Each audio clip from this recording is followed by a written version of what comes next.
Shalom. Children's Bible club के साथ में जुड़ करके हिब्रू सीखने वाले सभी विश्वासियों का स्वागत करते हैं और आज हम पिक्टोग्राफ के अंतर्गत आखिरी 4 अक्षरों को देख रहे हैं और साथ ही जुड़े रहिएगा, उसके अंत में आप लोगों के लिए एक टेस्ट भी होगा। आओ हम सीखें इब्रानी भाषा। आज हम लोग पिक्टोग्राफ्स के अंतर्गत इब्रानी भाषा के आखिरी 4 अक्षरों को सीखने जा रहे हैं। तो चलिए शुरू करते हैं। यह कौन सा अक्षर है जिसके पिक्टोग्राफ्स इस प्रकार से बनाए जाते हैं? उस चित्र में भी एक क्लू आपको मिल जाएगा। अंग्रेजी का कौन सा अक्षर ऐसा लिखा जाता है जिसे एक गोलाई में बनाया जाता है और उसके बीच से एक रेश खींची जाती है? जी हाँ, आपका अंदाज सही है। क्यू, कोफ। तो 19वां अक्षर कोफ है। और इस तस्वीर के पीछे या पिक्टोग्राफ के पीछे कौन कौन से अर्थ छुपे हैं?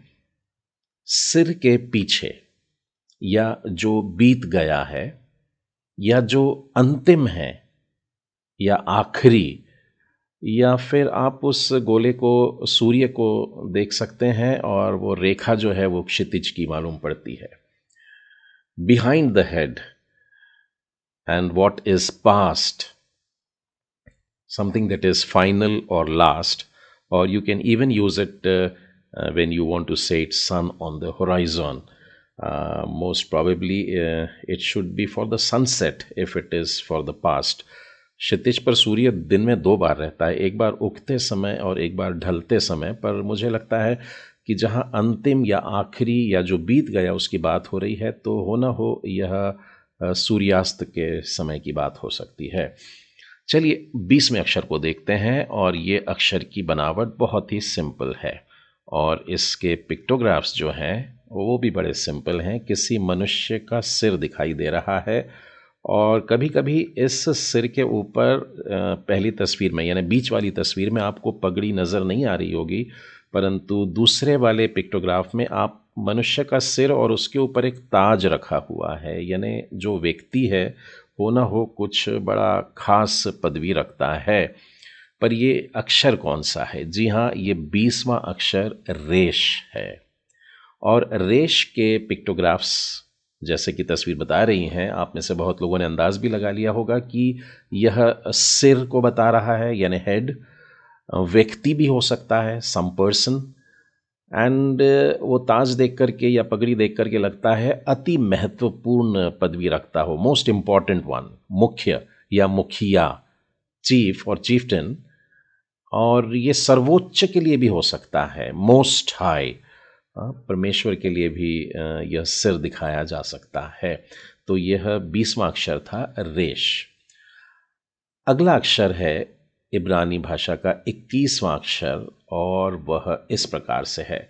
और इसके पिक्टोग्राफ बड़े आसान हैं, इसी के आकार के, यानी कि आपको यह W के रूप में नज़र आ रहा था, तो मैंने W 2 बार लिखे हैं आपके सामने। और अगर बहुत ध्यान से देखेंगे तो ऐसा लग रहा होगा कि मानो किसी के दांत हैं वो। पर यह अक्षर कौन सा है? 21वां अक्षर है, शिन। यदि मैं वह बिंदु जो आप शिन की आकृति के ऊपर देख रहे हैं, पहले वाले स्थान से निकालकर तीसरे स्थान पर अगर लगा देता हूं तो वो सिन बन जाता है। यानी अभी आप जो अक्षर देख रहे हैं वो है श, परंतु बिंदु को हटा करके पहली वाली डंडी पे, यानी बाएं हाथ वाली डंडी पर अगर ले आए तो वो स बन जाएगा। तो इनके पिक्टोग्राफ्स में कौन से बातें छुपी हैं देखते हैं। दांत के लिए, जी हाँ, जैसे मैंने आपसे कहा कि उसका आकार कुछ दांत सरीखा दिखाई दे रहा है। और खा लेना या निगल लेना भी इसमें है। और दांतों से हम कैसे चबा लेते हैं, तो काटने का कोई तेज औजार भी अगर है तब भी हम लोग शिन इस अक्षर की पिक्टोग्राफ में वो पाते हैं। और कभी कभी जजमेंट से रिलेटेड बात आ जाती है, या नाश करना। जजमेंट में भी दूसरा वाला भाग जो है नाश करना। So it can mean teeth, और इट कैन मीन ईटिंग और गल्पिंग, and it can be used for some instrument which is having a sharp edge. And it also means to judge. Judge can be of 2 types, but this is for destruction or to destroy. और कभी कभी इसी अक्षर के pictograph को हम पर्वत की चोटी भी समझ सकते हैं, सम माउंटेन पीक। तो ये 21वां अक्षर हुआ। और 22वां अक्षर अब देखते हैं हम लोग, यानी कि इब्री भाषा में आखिरी अक्षर। और इस अक्षर के जो पिक्टोग्राफ्स हैं, हाँ, बड़े प्यारे हैं। और ये क्रूस के चिन्ह के आकार में हैं। और बहुत पहले, इससे पहले कि ये उल्टा यू लिखा जाता, 22वां अक्षर पहले इब्री भाषा में क्रूस के चिन्ह का ही लिखा जाता था। और ये है हमारा 22वां और अंतिम अक्षर ताओ। और ताओ के लिए जो पिक्टोग्राफ्स हैं वो आप देख ही रहे हैं कि वो कोई छाप है, कोई चिन्ह है। मैं आपको उत्पत्ति के 4थे अध्याय में से बताना चाहूँगा कि परमेश्वर ने काइन को एक छाप दिया था, एक चिन्ह दिया था, जिसके कारण कोई उसे ना मारेगा। और बस वही शब्द है ताओ जो वहाँ पर उपयोग में लाया गया है। एंड दैट मीन्स मार्क और some sign. And very highly covenant will be a nice word for the pictograph there. वाचा जो बांधी जाती है, जो परमेश्वर ने हमसे बांधा है। बहुत सारी वाचाएं हमको बाइबल में मिलती है और अब हम नई वाचा के अंतर्गत जी रहे हैं और वो चिन्ह बिल्कुल मैच होता है हमारी नई वाचा से। और यह चिन्ह स्वामित्व को भी बताता है, ओनरशिप को, साथ ही कुछ जोड़ने वाला। आप उस क्रूस के चिन्ह को प्लस साइन में भी देख सकते हैं, जो किसी को जोड़ता है, जैसे मानो मनुष्यों को परमेश्वर के साथ में जोड़ दिया। और सबसे सिंपल वाला उसका अर्थ है क्रूस, यानी कि क्रॉस। तो चलिए रिवाइज करते हैं आज के 4 अक्षरों को जो हमने सीखा। उसमें 19वां अक्षर है कोफ। और उसके लिए पिक्टोग्राफ में एक सर्कल है जिसको आपने बीच से काट दिया है या फिर शुरू किया है सर्कल के एंड से और क्रॉस करके बाहर आए हैं।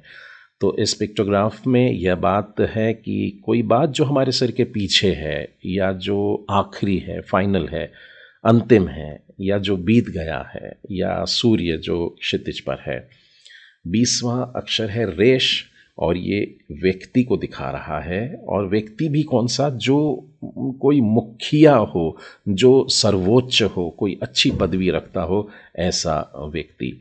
21वां अक्षर है शिन और यह दांतों को दर्शा रहा है, या चबाने को, या यूं कहिए गुस्से में आकर के नाश करने को।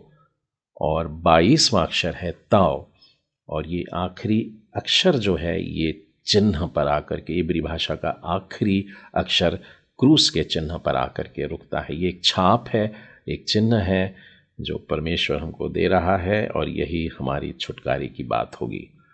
चलिए, हम लोगों का पिक्टोग्राफ तो कंप्लीट हो गया, पर आज के थोड़े से समय में मैं एक छोटा सा टेस्ट लेना चाहूँगा आपका। तो टेस्ट 1 में मैं आपसे वो अक्षर पूछूंगा जो हमने इससे पहले के क्लासेस में सीखा था। मैं आपके सामने 4 पिक्टोग्राफ्स दे रहा हूँ। ये एक चिन्ह है, ये दूसरा है, ये तीसरा, और चौथा वाला और दूसरा वाला सेम है। आप बताइए कि ये क्या है। हैंड है और हाँ, वो हाथ उठा के आपको इशारा कर रहा है, देखो देखो देखो, लुक हियर, बिहोल्ड, इस प्रकार से। ठीक है, तो मैं इनके शब्दों को लिखता हूँ। ये हैंड, सी, नेल्स, सी। और यदि मैं इनके हिंदी शब्द भी लिख दूं तो वो हाथ, देखो, खीले, देखो। पहला अक्षर जो है आप याद करेंगे कि जो हाथ है ये पिक्टोग्राफ है योद, इस अक्षर के लिए इब्री भाषा का 10वां अक्षर है ये। और जो हाथ उठा करके हमसे कह रहा है देखो, और अंग्रेजी में आप कहेंगे हे, लुक हियर, हे। जी हाँ, हे। तो ये वो अक्षर है जो उस चिन्ह के लिए है। और वैसे ही एक बड़ा सा वाई दिख रहा है जो वास्तव में खीला है। और ये कहाँ मिलेगा हमें? ये वाव अक्षर का पिक्टोग्राफ है। और चौथा वाला और दूसरा वाला तो बिल्कुल वही है। जी हाँ, तो ये कौन सा शब्द बन गया? योद, हे, वाव, हे, यहोवा। ठीक है, परमेश्वर यहोवा का जो नाम हम लेकर पुकारते हैं, ये वही नाम है। जो यहूदी लोग इस शब्द का उच्चारण नहीं करते हैं, परंतु यीशु ने हमें सिखाया कि वो हमारा पिता है, तो हम पिता परमेश्वर भी कहते हैं, और पुराने नियम में अब उसको यहोवा परमेश्वर कहते हैं। तो मैं इसी में देखिए एक छोटा सा शब्द डाल रहा हूं, हाथ को देखो, उनमें खीलों को देखो।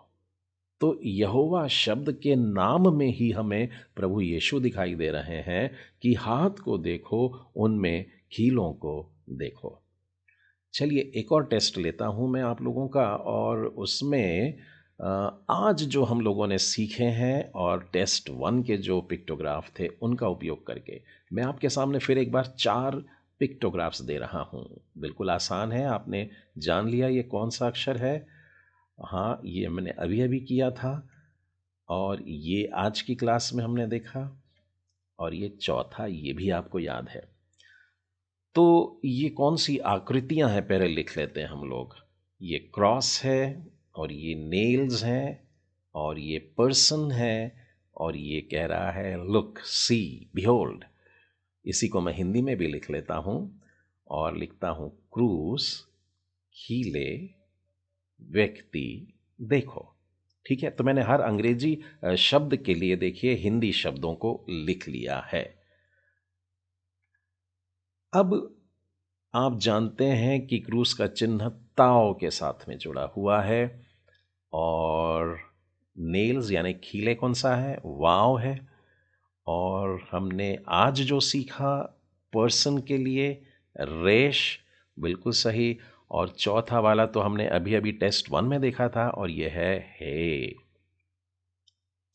तो ये क्या बन गया है, ताव, वाव, रेश, हे, तो रहा, तोरा। बाइबल की प्रथम 5 पुस्तकें, उत्पत्ति, निर्गमन, लय व्यवस्था, गिनती, व्यवस्था, विवरण, इन 5 पुस्तकों को तोरा नाम से जाना जाता है। ये पुराने नियम की खास पुस्तकें जो मूसा के द्वारा लिखी गई थी। पर इसमें हमें क्या दिख रहा है, मैं ये थोड़े खाली जगहों में भी कुछ लिखता हूं, और अब इस वाक्य को पढ़ते हैं हम लोग। क्रूस पर खीलों से ठोके गए व्यक्ति को देखो।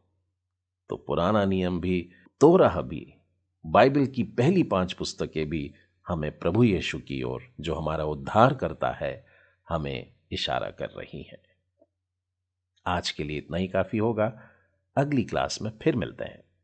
आज आप लोगों ने टेस्ट में किस तरीके से स्कोर किया है, इससे आप अपने आप को आंक सकते हैं। इसी प्रकार के और भी बहुत से टेस्ट आने वाले दिनों में दिए जाएंगे, लेकिन अगली बार हम लोग हिब्रू लेसन्स को कुछ रंगीन तरीकों से सीखेंगे और प्राणियों के नामों को सीखने की कोशिश करेंगे।